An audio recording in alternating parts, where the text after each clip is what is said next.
stress sur voilà, les examens et tout ce qui s'ensuit, tout ce qui s'ensuit, tout ce qui s'ensuit. Qu'est-ce que j'ai fait? J'ai tout de suite mis en story son message en vous proposant de choisir si vous vouliez une vidéo ou pas concernant le stress, concernant mon point de vue sur les examens et concernant voilà ce que si j'aurais des conseils et tout pour vous à vous donner pour les examens qui approchent. Voilà, peut-être le brevet, peut-être le bac, peut-être une licence, un master, je ne sais pas, un examen du permis aussi, hein, pourquoi pas. Quoi qu'il en soit, un examen où le stress arriverait à rentrer en jeu. Et vous étiez plus de 95% de personnes à me dire oui, ça vous intéresserait de ouf que je fasse une vidéo. Et ben voilà, c'est chose faite et on se retrouve ce soir pour parler un petit peu de ça. C'est une vidéo pour enlever votre stress, c'est une vidéo pour vous faire prendre conscience que le stress n'est pas réellement une mauvaise chose. Je vais d'abord commencer par vous dire une chose, c'est que dites-vous bien que tout le monde stresse. Tout le monde stresse à des doses plus ou moins élevées. Moi, je suis quelqu'un de très stressé quand il m'arrive à faire un truc très important, un truc à enjeu, un truc où, voilà, un examen. En gros, je suis quelqu'un de très stressé. Et qu'est-ce que je fais souvent pour contrer ça? Par exemple, c'est à titre d'exemple, évidemment, vous prenez les conseils que vous voulez. Par exemple, moi, avant chaque examen, je me mets à boire une petite bouteille de Perrier. Une petite bouteille de Perrier, de Perrier, de Perrier, de Perrier. Alors pourquoi le Perrier? Parce qu'il y a beaucoup de magnésium à l'intérieur. Et le magnésium, on va dire, favorise, voilà, ça aide à se relaxer, à détendre son corps et à du coup à moins stresser par la même occasion. Donc à chaque fois que j'ai bu du Perrier avant un examen ou quoi, ça s'est relativement bien passé. Et si je peux vous conseiller une chose, c'est que voilà, moi je suis pas fan d'eau gazeuse en général. Je sais pas si les autres eaux gazeuses aussi ont du coup aussi cette dose de magnésium là. Alors si tel est le cas, oui, partez sur l'eau gazeuse de votre choix. Mais je sais que celle-ci en tout cas favorise voilà on va dire une meilleure gestion de ses émotions et de son soi-même, quoi. La chose très importante aussi, selon moi, c'est d'avoir une excellente nuit de sommeil avant son examen, avant son concours, avant son épreuve, avant son évaluation. La nuit de sommeil, pourquoi?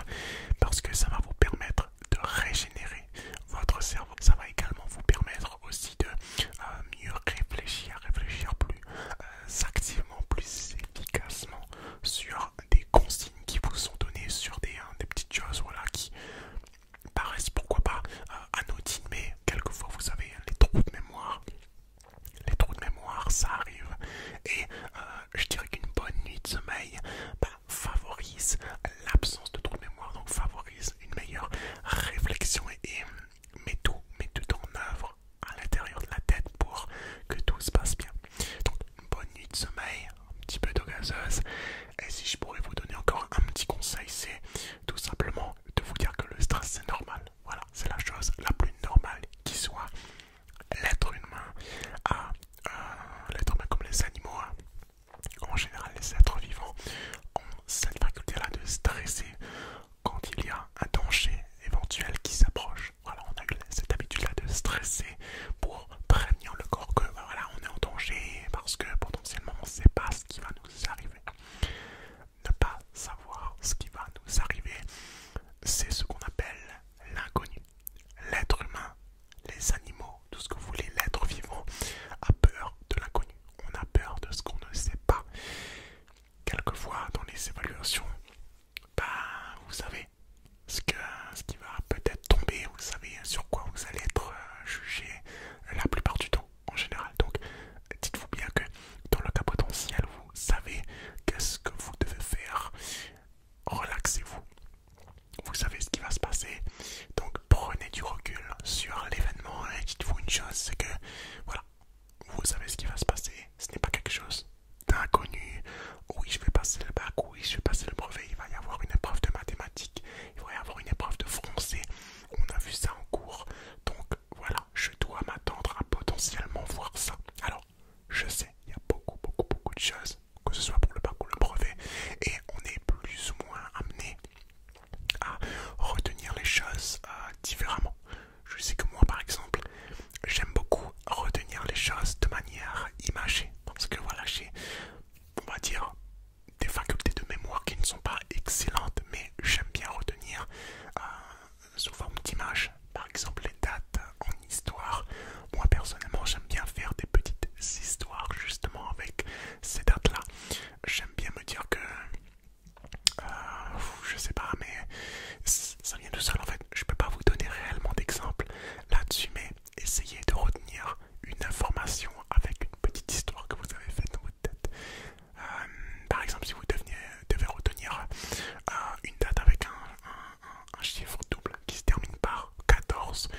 soit dans tous les domaines, de ne pas voir ça de manière comme un effort à faire. Il faut voir ça surtout comme un plaisir et se dire, ben tiens, j'ai réussi à retenir ça, je suis fier de moi, je suis très content, et est-ce que je peux pas retenir d'autres choses? Vous voyez ce que je veux dire? Donc voilà, en tout cas moi c'est la manière dont je perçois les choses. Je sais que tout le monde est différent, on a aussi des facilités dans certaines choses là où d'autres ne l'ont pas forcément. Donc voilà, il faut essayer de jongler avec tout ça et de se mettre d'abord au calme et se dire que voilà, qu'on réussisse ou qu'on réussisse pas, c'est la vie va pas s'arrêter là. Vous voyez ce que je veux dire? Il ne faut pas se mettre trop de pression non plus. La pression, le stress est un petit peu nécessaire, mais si ça déborde trop, ça peut vite nous porter préjudice. Alors, pour pas que ça nous porte préjudice, il y a des petites techniques. Bien respirer en fait partie. Moi je sais que bien respirer ça m'aide beaucoup, dans le sens où si vous respirez calmement et intensément par le nez et par la bouche, vous allez réussir à vous détendre, vous allez réussir à baisser votre rythme cardiaque et ça va faire que tout ce qui se passera sera normal et n'arrivera pas de sursaut comme une vague d'informations.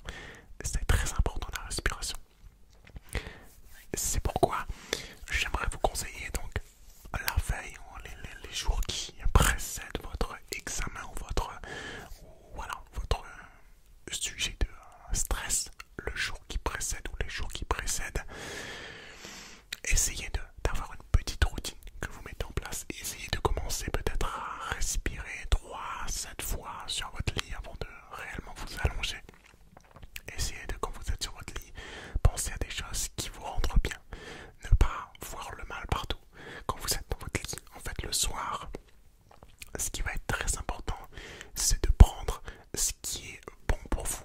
Regardez, visualisez des choses, relaxez-vous, lisez des choses qui vous plaisent. Il ne faut pas rentrer dans son lit stressé, puisque quand on rentre dans son lit, c'est pour clôturer la journée. Et il est très très important d'arriver à clôturer la journée d'une très belle manière pour que vous passiez une excellente nuit et pour que cela va de soi, vous vous réveillez de pleine forme. On a tous connu une nuit dans laquelle on n'a pas forcément voilà, on a trop bougé, on a eu mal quelque part, enfin je sais pas, ça arrive de passer une nuit qui n'est pas forcément incroyable et le matin quand on se réveille on est un petit peu patraque, on a l'impression d'être déjà fatigué. Ça arrive. Alors pour que ça n'arrive pas justement, pardon, essayez d'avoir une petite routine avant, 2-3 jours avant, idéalement. Commencez peut-être à faire des séances de respiration avant de vous allonger pour trouver le sommeil. Commencez peut-être à lire des choses qui vous détendent et surtout qui vous font voyager, qui va vous faire penser à autre chose, puisque dites-vous bien, au moment où on est dans le lit,